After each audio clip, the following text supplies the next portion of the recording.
Hi everyone, in front of me I've got Motorola Moto G 2025 and let me share with you how to check the total screen time on this device.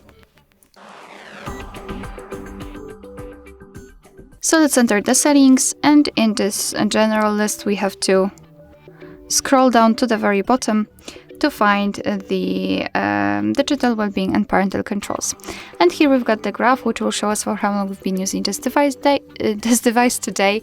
In my case, 1 hour and 18 minutes, most of the time I've spent on the settings. So if you want to check some further details, tap inside this graph and you will be transferred to the dashboard where you can check the screen time in particular days of the week, and under it you've got the list of apps which you've been using and the time you've spent on them. Or you can tap directly on the app, so for example the settings phone or others. Just tap on it and again you've got the dashboard, but this time it is tightly connected with this one app.